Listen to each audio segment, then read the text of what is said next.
Vivencias.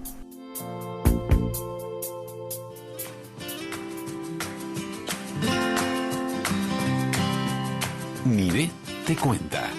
La columna de Niré Collazo en Vivencias. Ya tenemos en línea Niré te cuenta con su columna que hoy nos trae es el fallecimiento de Ernesto Sábato, un gran escritor argentino. Se cumple fecha hoy, pero además de escritor fue un ensayista, físico, pintor, un hombre muy completo. Muy buenas tardes, Niré, muy bienvenida, ¿cómo estás? Hola Andrea, ¿cómo estás? Bueno, muy bien, muy ilusionada porque te estaba escuchando y que es cierto que siempre hay que tener una ilusión, así que yo los jueves tengo la ilusión de que lleguen las 3 de la tarde, 3:30, para estar en sintonía y poder renovar la ilusión, que me parece que ese es otro tema que hay que aprender a renovar las ilusiones. Claro que sí, además era lo que yo comentaba un poquito, ¿no? Que son tiempos difíciles en los que hay días que nos pasan cosas bastante complicadas, momentos difíciles, y a veces se nos apagan un poquito las ilusiones, ¿no? Entonces hay que buscar encenderlas de la manera que cada uno sabe dónde encender sus ilusiones, pero hay que buscar también, es una búsqueda, me parece. Sí, es una búsqueda en el día a día, o sea, lo del manojo está buenísimo, porque está ahí esperándonos para que de a uno saquemos una ilusión y la vayamos bien utilizando durante el día o durante la noche. Claro que sí. Y qué importante, a través de tu columna podemos siempre encontrar un poquito de ilusión a través de cada escritor que nos traes jueves a jueves, porque de alguna manera son esos seres que ayudan día a día a través de su legado. Siempre hay algo que podemos leer que nos puede desprender o despertar esa ilusión, ¿no? Bueno, hoy que tenemos a Ernesto Sábato porque hace fecha de su fallecimiento. Sí. Ernesto Sábato, un hombre que nació en Argentina y bueno, que vivió 100 años, ¿te das cuenta? Sí. Impresionante, ¿no? Bueno, que escribió ensayos, que escribió novelas, que, como tú dijiste, que fue escritor, físico, antes que nada fue físico y científico. Hasta que un buen día dijo, vamos a ver qué pasa con la literatura. Por eso la literatura de él siempre tiene un tinte de lo científico y de lo exacto, porque tiene esa base, porque además sí, fue muy buen científico, inclusive fue a Francia, estuvo trabajando allá, o sea, con el tema de las radiaciones, o sea, un hombre muy destacado en todo lo que hacía, pero un buen día se dio cuenta de que lo suyo no era la ciencia, sino la literatura, y fue ahí donde se destaca también, ¿no? Claro, siempre una mente brillante. Sí, igual él nunca se jactó de ser brillante, ¿no? No. Pero sí que siempre tuvo un método y un rigor científico, ¿no? Siempre hablando con metáforas entre la vida y la muerte, esa dicotomía que él usaba siempre y que aparece en todos sus escritos, en todo lo que leemos de él, ¿no?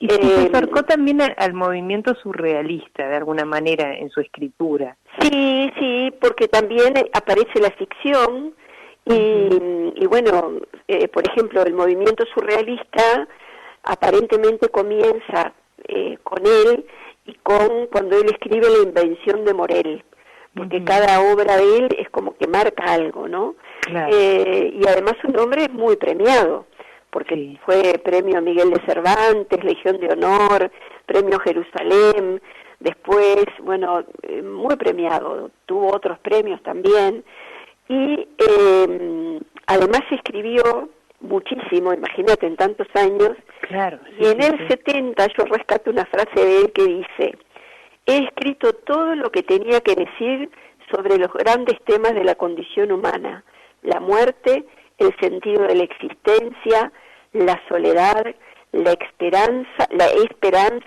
y la existencia de Dios. O sea, cuando nosotros hablamos qué grandes temas tiene la literatura o de qué se ocupa la literatura a través de los tiempos, creo que acá está todo dicho con Sábato. La literatura se ocupa de esos grandes temas, ¿no? de la muerte. Él tuvo, claro, además además de esta frase, a través de su obra, vemos que tuvo una visión existencialista que también se refleja en las tramas de sus obras, ¿no? Que son fantásticas y truculentas. Claro. Sí. Él fue además hijo de un matrimonio que tuvo 11 hermanos. Y él fue el número 9, creo, y le pusieron Ernesto. ¿Sabes por qué? Porque justo había fallecido el hermano anterior a él, que se llamaba Ernestito, le habían puesto, Ernestito, le decían, y entonces cuando nace él le ponen el mismo nombre del hermano fallecido. Qué legado, qué responsabilidad, ¿no? ¿Qué te parece? Ya a partir de ahí el hombre se fue formando con una visión del mundo que no era por ahí la de cualquier niño, ¿no? Claro. Después él, bueno, se destaca también con el tema social. ¿Te acordás que la semana pasada hablábamos de Carlota de Blanes y decíamos que no había tenido trascendencia social? Este hombre sí. Este hombre trascendió muchísimo, y fíjate que a partir de que él escribe el libro Nunca Más, que así se llama el libro, Nunca Más, es cuando Alfonsín, en ese periodo, en el 83, 84, a partir de ese libro es que se dispara la búsqueda de los desaparecidos. Y a Ernesto Sábato lo nombran presidente de la Comisión Nacional sobre la Desaparición de Personas. Así que estuvo muy comprometido, con eso. Muy comprometido. Pero yo extracté, porque leí muchísimo sobre Sábato, que me vino bien, porque hacía tiempo que no lo leía, y entonces a mí también esto me da la ilusión de buscar material, claro que sí, y de encontrar, y de ver. Encontré tanto que tuve que seleccionar, y acá arriba de mi mesa no sabés lo que es, lleno de el libro, que tengo de hecho el informe sobre ciegos, que ahora vamos a hablar de eso. Porque fue un hombre que además prácticamente murió sin visión, con poquísima visión. Sí, pero yo creo que por los años también, También puede ser, sí, puede ser. Parece que no es el caso de Borges. Era muy mayor. No era como el caso de Borges, pero al final de su vida se empezó a retraer de la literatura, porque la vista la dificultad. Sin embargo, se dedicó a la pintura, ¿no? Sí. Increíble. Es que era un artista. Era un artista en todas sus aristas. Sí, nosotros como estamos con el tema de la palabra, del lenguaje, del buen decir, tratando de rescatar eso desde tu programa y desde la vida, yo justamente me puse a leer sobre lo que decía él sobre el lenguaje. Y entonces quiero compartir con ustedes que hice un extracto de todo lo que leí, hice un escrito ahí y lo voy a compartir. Bueno, te escuchamos. Él dice que el lenguaje comienza siendo un simple gruñido para designar todas las cosas y luego se va diversificando y especializando. Este proceso del lenguaje se llama enriquecimiento y es alentado por los padres y los profesores de lengua. Pero cuando se llega a tener 100 o 200 palabras, él se encuentra que el ideal consiste en expresarse con 10 o 20.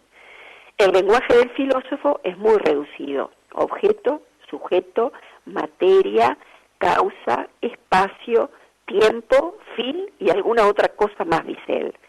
Si lo apuran mucho, se arregla con una sola palabra, como por ejemplo, sustancia. Es probable que el ideal de muchos filósofos sea terminar finalmente en el gruñido único y monista, y ahí termina, ¿no? Esto yo lo extracté del libro de Uno y el Universo. Pero además, en Heterodoxia, otro texto de él dice: no es que me repugne lo extenso, hablando del lenguaje, ¿no? Sí. Me repugna lo extendido, ¿no? Y yo de ahí extraje un diálogo entre un profesor y un alumno, ¿no? Que el profesor Mairena, en una clase de poética y retórica, pregunta: ¿qué es el lenguaje poético? Señor Pérez, salga usted a la pizarra y escriba. Esto lo estoy leyendo textual, ¿no? Sí, sí. Los eventos consuetudinarios que acontecen en la rúa. Eso tenía que escribir el alumno, ¿no? Claro. El alumno escribe lo que se le dicta. Y el profesor le dice: vaya usted poniendo eso en lenguaje poético. Y el alumno, después de meditar, escribe lo que pasa en la calle. El profesor Mairena lo mira y le dice, no está mal. O sea, como una frase enorme la podemos reducir, ¿no?, a 2 o a 3 palabras sin que pierda el valor, ¿no? Claro. Y ahora a mí me gustaría, porque justamente a mí me encanta el cine también, viste que es lo que no nos gusta, las que nos gustan las letras, nos gusta todo. Claro, y me encanta el cine. Y entonces yo había escuchado que la película, que Informe sobre Ciegos había sido llevada al cine. Así que hoy de mañana me pasé buscando a ver qué información tenía yo para transmitirle y contarles a ustedes. Y te cuento que hasta me vi la película, porque está en YouTube, está la película completa, así que si el oyente del programa después de hoy queda motivado e ilusionado, vaya a mirar la película de... Nos dejás tarea pendiente, que es muy bueno eso. Sí, me gusta, es muy maestruli eso de dejar tarea pendiente. No es maestruli, pero es generar la ilusión por lo menos de buscar algo nuevo y de ver algo que no vimos, me parece lindísimo eso, ¿eh? Y además porque el Informe sobre Ciegos en realidad es un apéndice de otro libro que él escribe, y bueno, que ahora después cuando encuentre el nombre te lo digo, creo que es algo de héroes y algo más, que es un apéndice en realidad, porque es muy cortito. Y empieza diciendo el Informe sobre Ciegos, textual, ¿cuándo empezó esto que ahora va a terminar con mi asesinato? Y ahí empieza Informe sobre Ciegos, que yo lo tengo acá sobre la mesa, que son poquitas páginas, y después voy a buscar la película. Claro, uno siempre que lee después la película es como que hay una distancia importante. Claro. Es una película que la llevó a la pantalla grande su hijo, el hijo de Ernesto Sábato, Mario Sábato, lleva a la película, que la película no se llama Informe de Ciegos o sobre Ciegos, se llama El poder de las tinieblas. ¿Y sabés quién es el primer actor? No. Sergio Renán. Ah, mira. Hay un plantel impresionante de actores. Yo estuve mirando muy jóvenes todos en su época, porque esto fue en el año, creo que, 79, en el año 79 por ahí. Está Leonor Benedetto, Cristina Vanegas, Graciela Dufo, entre otros. Claro. La película, catalogada como cine fantástico raro, participó de un festival en Portugal en el 82 y ganó el Premio Internacional de Cine Fantástico Raro. O sea, no alcanza con lo fantástico, sino que también es raro. Que empieza con la visión de la imagen, la música es preciosa, la de la película. Empieza con la imagen de un niño preadolescente, bellísima la imagen, bellísima, no se la pierdan. Véanla porque realmente vale la pena. Y bueno, ahora me acordé, mirá, el Informe sobre Ciegos es un apéndice de la novela sobre héroes y tumbas. Él ahí cuenta de la existencia de un antiguo complot regido desde la Santa Sede de los Ciegos, como les dice, y remite por momentos a las grandes tragedias griegas. Claro. Todo el informe es una gran metáfora anidada en los grandes temores de la humanidad, como la soledad ante la muerte, el misterio de la existencia y el problema del bien y del mal. Es un informe como de pesadilla, digamos, ¿no? Claro. Y sin descuidar nunca el método y el rigor científico que él pone en cada texto que hace y que elige. Claro. Y te podría nombrar, no sé, cantidad de libros de él, para que la gente también se motive, ¿no? A leer, que es lo que queremos motivar a las personas, ¿no?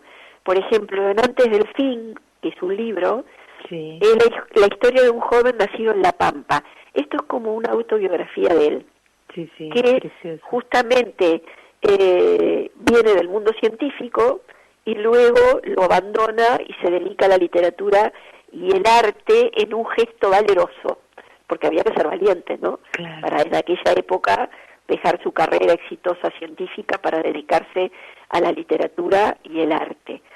Otro libro que les recomiendo es El túnel, que es como un amor truncado por el engaño que convertirá el corazón de un hombre en un pedazo de duro y frío hielo, y colocará en sus manos un cuchillo que pondrá final al sufrimiento. O sea, en estos tiempos leer a Sábato capaz que no es muy recomendable, pero pensemos que es ficción. Claro. Al que le guste la ficción y al que le guste... Yo compartí cuando los invité al programa una frase de su libro, ese testamento espiritual de antes del fin, que me pareció tan vigente que, si me permitís, lo quiero leer para compartirlo, porque me parece que si lo leemos hoy, esto no es ficción, es como lo que nos está pasando. Y él dice: les propongo entonces, con la gravedad de las palabras finales de la vida, que nos abracemos en un compromiso. Salgamos a los espacios abiertos, arriesguémonos por el otro, esperemos, con quien se extiende sus brazos, con una nueva ola de historias nos levante, algo que todavía vale la pena sufrir y morir, una comunión entre hombres, aquel pacto entre derrotados. Una sola torre, sí, pero refulgente e indestructible. ¿Sabes que lo sentí tan vigente esto? Tan con lo que nos está pasando ahora. Qué fuerte. ¿Viste que hay veces uno lee algo, quizás en el momento que él lo dijo quiso decir otra cosa, pero yo lo sentí como que es parte de lo que nos está pasando hoy. No sé si no te pasó lo mismo. Sí, es un texto fuerte, justamente lo siento fuerte porque es lo que estamos viviendo en este momento, ¿no? Yo creo que los autores que escriben ficción y que han escrito ficción a través de la historia, como, no sé, traigo a la memoria a Julio Verne, que son también como predictores de sucesos que van a llegar en algún momento, ¿no? Entonces, cuando uno lee sus textos, que son como atemporales, por esa misma característica que tienen, uno los adapta al momento que está viviendo y decimos, pero ¿cómo este hombre pudo escribir eso hace tantos años, no? Y bueno, ahí eso tiene que ver con cuando se convierten en autores de literatura clásica, ¿no? Sí. Siempre lo clásico es lo que está siempre vigente y de alguna manera por eso se han convertido en autores clásicos, ¿no? Sí, autores para leer siempre. O sea, este argentino Sábato, yo se los recomiendo. Hay mucha gente que le gusta la ficción, porque yo que estoy ahí en el tema de la narración oral y de los cuentos, fíjate que estamos muy con ese manto siempre de la ficción, de la fantasía, que son dos cosas diferentes, ¿no? Algún día vamos a hablar de eso, pero que nos gustan estos temas, ¿no? Cómo ahondar en la mente humana, cómo ahondar en los problemas realmente de la humanidad, que es lo que estamos viviendo ahora, ¿no? Bueno, y después, a ver si tengo algo más del lenguaje, que era... qué importante, todo lo que compartiste hoy del lenguaje, que tiene que ver con esta columna que tú jueves a jueves nos traes, que está basada en el lenguaje. Es tan importante, es el instrumento de comunicación que tenemos los seres humanos. Sí, por eso rescaté eso, porque estaba leyendo Informe de Ciegos y lo del cine y vi la película, pero después dije, qué bueno lo del lenguaje, porque en realidad es como nuestro hilo conductor, el hilo conductor de los humanos, que tenemos el privilegio del habla, que por eso nos distinguimos, ¿no?, de las demás especies, es justamente el lenguaje, en sus diferentes maneras, ¿no? De hecho, el sábado se usó el lenguaje plástico, diferentes tipos de lenguaje, y nosotros usamos del lenguaje, utilizamos la palabra, ¿no?, o las artes escénicas, y eso está muy bueno. También hay que ser consciente del valor que tenemos y de cuidar ese valor que tenemos también, ¿no? Cuidar el valor del lenguaje, la palabra, el buen decir, porque ahora, bueno, yo estoy, como todo el mundo, aislada de las aulas, ¿no? Pero me preocupaba bastante, y siempre me preocupó la expresión oral de los jóvenes, sobre todo, que tienen como un dialecto aparte, en determinado momento, que bueno, a veces puede ser pasajero y uno entra en ese juego, pero lo que a mí me preocupa es, como decía, ser mal hablado, como decía mi abuela, ¿no? Hay que ser bien hablado, y para ser bien hablado hay que jugar con las palabras, leer mucho y saber que el lenguaje es el instrumento que tenemos para podernos comunicar de la mejor manera con los demás, que es maravilloso. Sí, es que no me acuerdo qué escritor decía que no había malas palabras, no me acuerdo esto quién lo decía, pero lo he leído varias veces, y no sé si son malas o buenas las palabras, la cuestión es saberlas utilizar en el momento justo y perfecto cuando las tenemos que utilizar y bien utilizadas, ¿no? Sí, yo creo que hace unos días leí un texto, que ahora también, no me acuerdo el autor, que lo había mencionado en tu programa, en Vivencias, donde se cae y se tropieza con la mochila, ¿te acordás? Ah, sí, sí. Y dice una mala palabra. Me acuerdo. Cuando hablamos de Galeano. Sí. ¿Te acordás? Sí, sí, me acuerdo. Y que la niña se levanta y dice, ¿y dónde uso la mala palabra? ¿O qué es la mala palabra, no? Sí, sí, sí. Claro, porque era una palabra más. Sí, sí, sí, y bueno, es que hay veces son necesarias, por algo están en el idioma español, pero bueno, yo creo que es parte de saberlas utilizar en el momento justo y perfecto para usarlas, ¿no? Sí. No utilizarlas porque sí. También pasa que dependiendo del país donde vivamos, se torna buena o mala palabra. Claro, sí, sí. O sea, tiene un significado o el otro. U otro, claro. Y entonces si vamos a España, por ejemplo, hay muchas palabras que acá no están bien vistas. Claro, o que las utilizan más también como un modismo, ¿no? Como muletillas algunas, digo, entonces... Pero, por ejemplo, para ellos, la cola, que nosotros decimos, hay la cola de la persona, no la cola de caballo, la cola de sentarnos, para ellos no existe esa palabra, para ellos es el culo. Claro, punto. Sí, sí. Y no es mala palabra y no es nada. O sea, y utilizan que para nosotros joder, el verbo joder es como un poco fuerte, ¿no? Y ellos lo utilizan como una muletilla, dicen joder, sí. Y por eso te digo, y es más una muletilla que la tienen en el idioma. Y nosotros cuando utilizamos el verbo joder es un verbo que lo utilizamos con fuerza, es un verbo fuerte, ¿no? Sí, entonces por eso digo, depende de dónde, como bien decís, mire, dónde nos encontremos, en qué lugar del mundo nuestro idioma tiene determinadas características y las palabras toman determinados significados. Te cierro con una anécdota, ¿querés? Sí, cómo no. Me acordé que no tiene nada que ver con sábado. Estamos en el último minutito, así que... Estaba yo en México contando un cuento, empezando a contar un cuento y empiezo con los juegos, ¿no? Y digo, juego a la rimadita.